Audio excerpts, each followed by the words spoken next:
Live and breaking here on ENCA now. We'll leave that for the moment. I'm going to take you immediately live to Harare in Zimbabwe, where I'm told that the Zanu-PF party is now addressing a briefing, and we'll listen in. Restraint that they did, and we are happy that they were not involved in any political fracas yesterday. We wish that all Zimbabweans remain calm, allow ZEC to do its work. Even when the results are announced, the calmness and political restraint and maturity shown by our party supporters should be maintained. We are also appealing to those who belong to the other political parties that Zimbabwe comes first. No life should be lost in the pursuit of political agendas. We need each other. We need to maintain peace. This is our country. We do not have any other home. We must treat each other as family members. Political contestations will always come. Let this year be recorded as historic in terms of how we as Zimbabweans are able to live together, notwithstanding our political differences on political organizations to which we belong.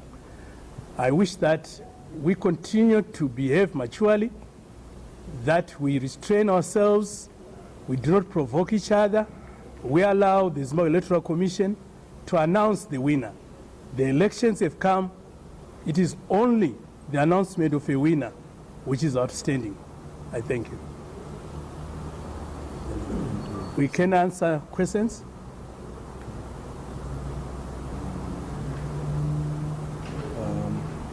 Those with questions, if there are any.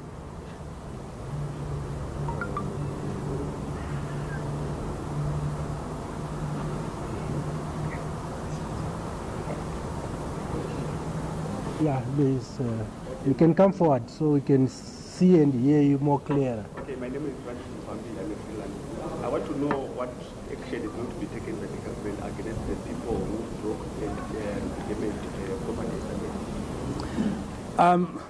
I do not represent the government, but I want to believe that those who are responsible for causing damage to people and properties, but there are people who are also injured, the law will take its course. And civil remedies are also available to any people who may have suffered pecuniary loss as a result of what happened yesterday.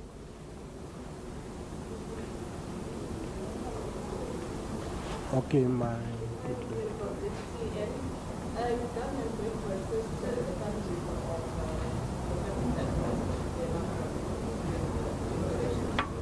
Like I've indicated, I'm representing Zanu-PF, not the government.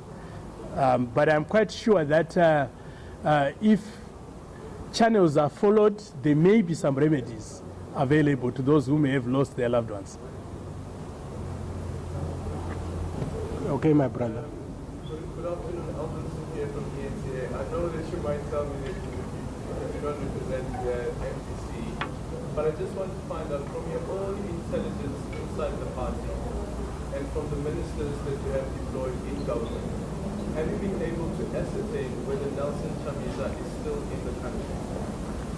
I do not know. Yes. Has your party laid any charges against specific individuals with regards to the destruction of your HARARE province offices at Fort Sioux? The party has made complaints to the authorities regarding damages which took place, which happened to its properties. But it is for the police to investigate and arrest the culprits. And what is the value of the property? We have not yet ascertained the value. Our insurers are looking at the issue. Yes, my brother. You can come forward so we can hear you. Okay. I just wanted to ask, you are part of the political party liaison committee, and both political parties, the MPC and Zanu-PF, are part of it. And I would assume that, as you are saying, the violence that happened yesterday is being attributed to the MPC alliance. But you also tried to engage your counterparts on this occasion. We are going to be meeting as the inter-party dialogue team and discuss this matter. We did not expect our colleagues in the MDC, notwithstanding their expectations of failure, to engage in political violence. We should all lose graciously, but there is no need for us to lose life, to lose property as a result of a loss of an election. My sister there. The Commonwealth has indicated that both parties must take a blame, not political party per se, but in terms of the MDC, but also the security establishment, in terms of the security personnel, in terms of how they behaved yesterday. I mean, these were live allegations, and when you look at the action, it was clearly directed at people who were not armed. What's your response to the criticism that the army was too hard on the protesters? I cannot speak on behalf of the army, but let me say that it is not entirely true that the protesters were not armed. They caused massive damage to property. They also caused massive damage to innocent people who were going about their own chores. It is not at this moment that we should try and apportion blame. Let us allow investigations to be complete and the truth will then be revealed. But certainly, it is supporters of the MDC led by Chamisa who caused the trouble. I am happy that our supporters exercised maximum restraint and were not involved. And I am appealing to them to continue to exercise that maturity. Robert, are you suspecting that the MDC supporters are trying to justify the use of ammunition? I'm not suspecting that they were armed. I have said they were violent. A short while ago from the artist headquarters in France, where it's now seems to be on the police in opposition say that they are recruiting supporters in there because they pushed in there by the army yesterday. Arbitrarily detained for the last 2 hours. We saw them being filed out into police trucks. They were police stations, but I was wondering if you could tell us anything more about what was happening there. I'm representing Zanu-PF and not the police. The police are responsible for maintaining law and order, and they must be carrying out their duties as prescribed by the Constitution. One of the things that people there alleged was yesterday the violent elements within the celebration or the protest were infiltrated, sent by Zanu-PF. What's your response to this? That we deny categorically. It is clear from the beginning that it is the MDC led by Chamisa which caused the trouble. It took more than 5 hours before even the police intervened.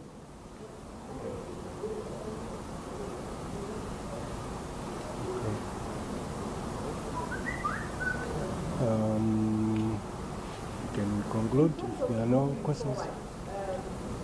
Zanu-PF leadership, what are you going to do to ensure that there's peace and security in the country?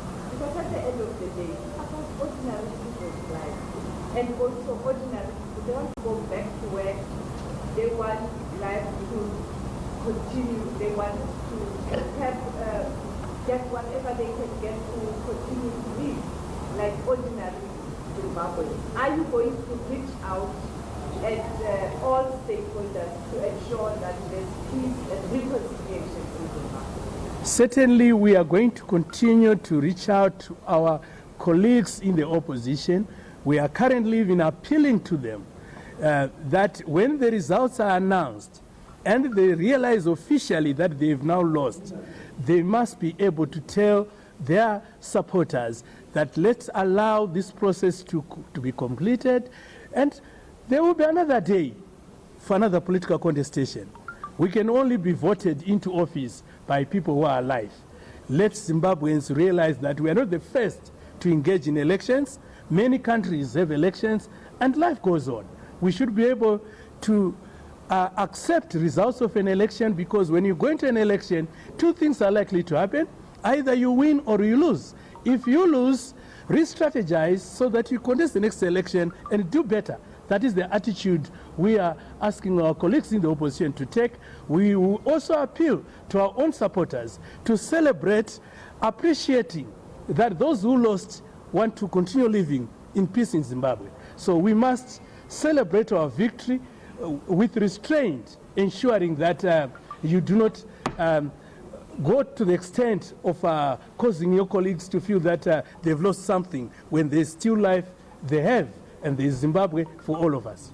And if Kamita wins the presidential vote, will you tell your colleagues to also your Zanu-PF to stay on the streets and accept it in the same way?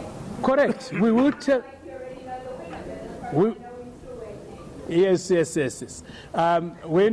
When you look at the facts and you are trained in logic, I'm a lawyer, so I'm trained to reason logically. When you control 2/3 majority in parliament, there is no way you can fail to win the presidential election. So I know we have won the presidential election, but we wait for the proper announcement of the results. Nevertheless, if in the unlikely event that we do not win the presidential election, we will still request our supporters to accept the verdict of the people and allow Chamisa to take over. Can take a few more questions. One more. All right, Lovejoy from Chat. Are you prepared to, in the event that you lose, are you prepared to be the opposition party? It will have been the decision of the people of Zimbabwe. Yes, we will accept that position in that unlikely event of us losing. Well, we have the last two questions. Brandon. So we are experiencing the violence of 2008, which were led by so that experience of violence. I do not have experience in violence, I'm sorry. I do not have experience in violence. I'm a lawyer and I was trained not to be violent. From the experience of 2008, Thank you for... now the violence, where do you think it takes the country forward? Violence does not take our country anywhere. We must live in peace. We condemn all forms of violence by anyone. And we've been telling our supporters not to be violent. They have been listening to the leadership, and we expect them to continue listening to the leadership. Okay, the last one. What do you make of Mr. Mugabe losing an election in 2008 after garnering 2/3 of the parliamentarian seats with this scenario that we are in at the moment? I'm not understanding you. I'm not Mugabe's spokesman. I'm sorry.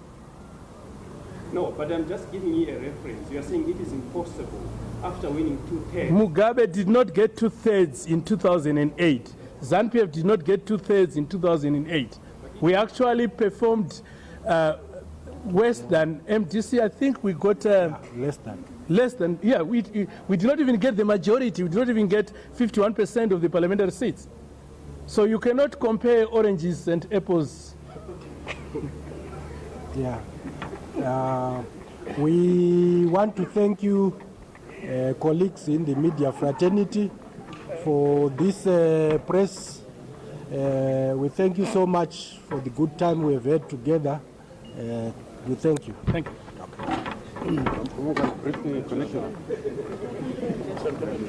So certainly indicative of the post-election tension that still exists in Zimbabwe. We've been live at a Zanu-PF briefing, albeit very short, in the capital, Harare. A couple of major points emerging from that. First of all, Zanu-PF saying that they know that they have won the presidential election. They cannot lose, given that they have won a substantial majority in the House. This is also interesting. Not entirely true that the protesters were not armed, also blaming the MDC for causing the trouble and calling on their opponents to lose graciously. Also a call to the populace to exercise restraint and mature behavior, and to give the Zimbabwe Electoral Commission a degree of time to officially announce the result of that election, that presidential election. Also confirming that complaints have been laid by Zanu-PF as far as damage to property is concerned. Let me stay